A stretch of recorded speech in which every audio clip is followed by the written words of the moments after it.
Yo, what is up guys, it's Pedro here, and in today's video I will be bringing you guys a preview of the Washington Commanders versus Indianapolis Colts Week 8 matchup, and I'll talk about some of the Antonio Gibson trade rumors. So if you guys are new, make sure to subscribe for Washington and NFL content. It's free, it takes 1 second, trying to get to 10K before the end of the year. Also hit that like button and turn on that notification bell. Also guys, I did like a 45-minute preview with Derek from Bring the Juice, who's a Colts content creator. We went into a lot more detail, so make sure you guys check that out after you guys are done. But big game for the Commanders. They're on a 2-game win streak. If they win this game, they're at 4-4, which is 500, which is a solid place to be at this point. Considering where they started, or where they were at 1-4 a couple weeks ago, and yeah, they have this is a winnable game for sure for the Commanders. And if they win this week and the Giants win against the Seahawks, if the season ended week 8, we would be in the playoffs. Of course it doesn't, but let's get into the injury report. We'll get to the Gibson stuff at the end. So this is from yesterday. Allen didn't practice. Same thing with Sadiq, same thing with Jahan, Cole, William Jackson III, Cole Turner, and then Dyami Brown, Logan Thomas, Jonathan Williams were all limited. Well, They haven't released the practice report yet, and I'm recording this early, about 11:30. But they are practicing. Jonathan Allen is there. Sadiq Charles is there. Jahan Dotson is not there. Cole Holcomb's not there. So my guess, Allen plays. Sadiq Charles plays. Jahan Dotson does not play. They already kind of said that. Cole Holcomb, I don't think he plays. He hasn't practiced all week, and Friday it looks like he's not practicing. So very low chance he plays. William Jackson III, we know he's out. Cole Turner, concussion, probably out. And then Logan Thomas, he was doing some red zone drills today, so I think there's a solid shot he plays. Dyami Brown, who knows?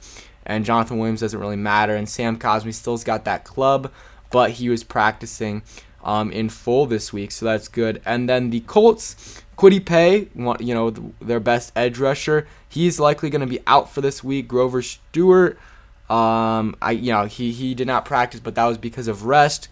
And there's a couple others. I think he said Grant Stewart is their best special teams player that probably won't practice.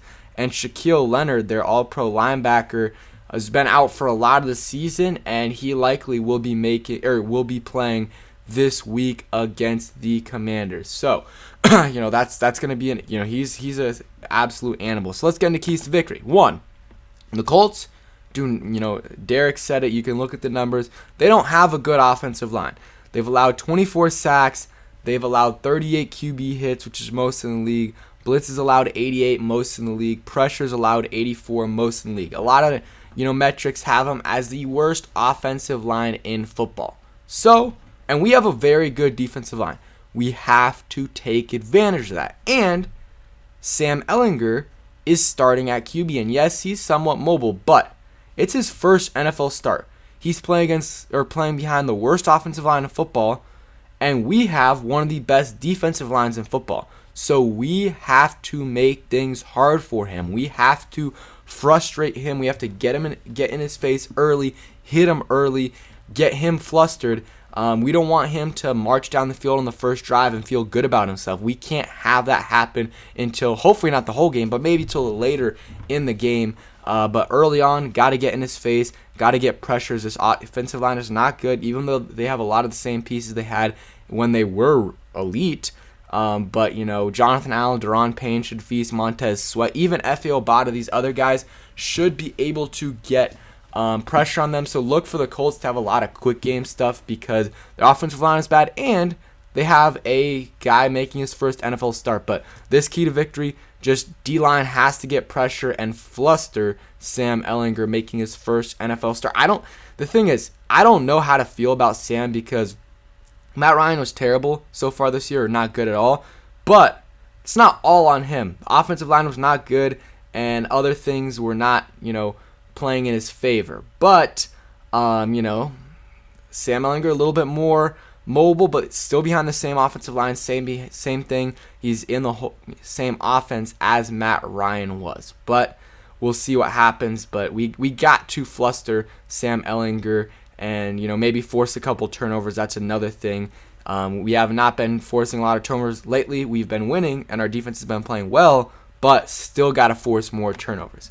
Next thing, get Terry McLaurin the ball, man. It just, like last week, we got him the ball, 8 targets, but 8 targets still isn't a ton of targets. Like, it's a decent amount, but I still would like more targets for Terry. You can see Scott Turner saying, like, Terry McLaurin's been frustrated this year at times with his target, and, like, I would as well. You're the best receiver, and Wentz isn't getting you the ball, Turner isn't getting you the ball, and there's just times where you're like, when Turner does get him the ball in, like, screens or slants, and you're like, you can do this way more than you're doing this. Like, obviously, ideally, you want to give Terry McLaurin some deep targets like you did in the Green Bay game, but if that's not working, you can put plays in the playbook or call plays to get Terry the ball, like more than 1 or 2 a game, like you were doing when he wasn't getting targets, and you would, oh, he's not getting targets, let's give him a target or 2. Well, no, it should be let's get him 3, 4, 5 plus targets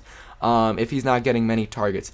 Give him some screens, give him some slants, whatever. You can get Terry the ball. You see what he does with the ball in his hands. He's great after the catch. So get Terry McLaurin the ball, 8 plus targets at a minimum. The Colts have some solid cornerbacks, but there's some guys you can definitely pick on a little bit.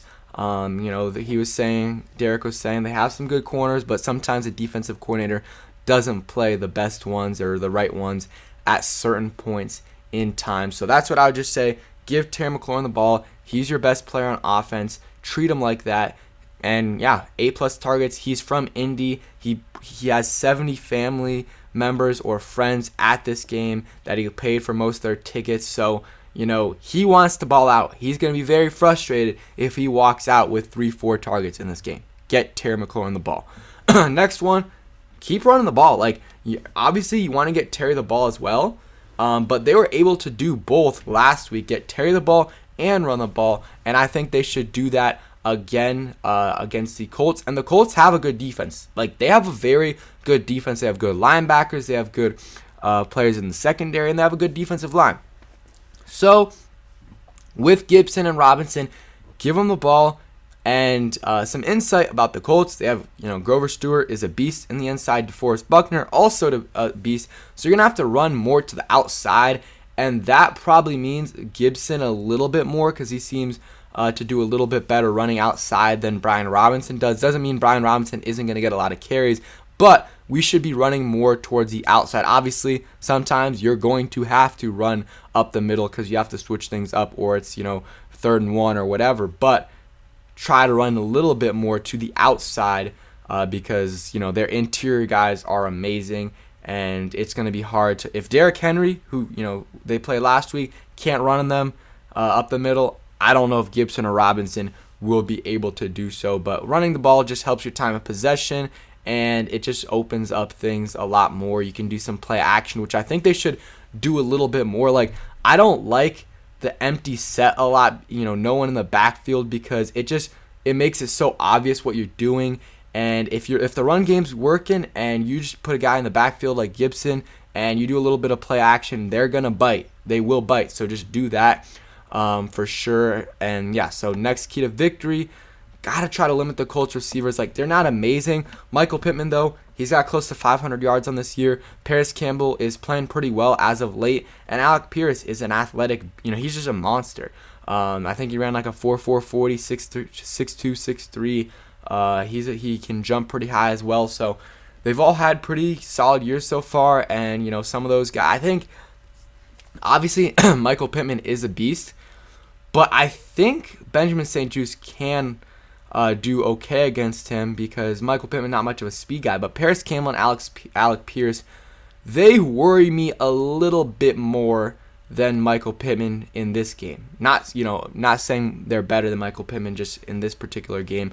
They worry me a little bit more than Pittman, but we got to try to, limit them as much as possible. And then the other cliche ones, got to play better or got to play well in special teams. A big reason we've won the last 2 games is special teams. Turnovers on special teams, good coverage and stuff, good returns, and, got Gibson at kick returns, so that should help a little bit as well. Hopefully, our special teams is as good as it was the last couple weeks. And except for Joey Sly, he's got to make his kicks. And then now the Gibson thing, and then we'll get into score prediction. I'm not going to go into too much because the video will get a little bit too long. But teams are calling about trading for Antonio Gibson. My sense, however, is that Washington prefers to keep Gibson, who formed a formidable 1-2 punch with rookie Brian Robinson. The pair combined for 132 yards in the Packers upset. He had another tweet, so I'm just going to go try to find it real quick. They said Antonio Gibson would command a nice return and potential trade. Commanders are listening, but not really shopping him. I don't think anything's happening, and I don't think that a team would give up something that's worth what he adds to the team. If someone gave up a third-round pick, I would consider doing that. I don't know if anyone's doing that.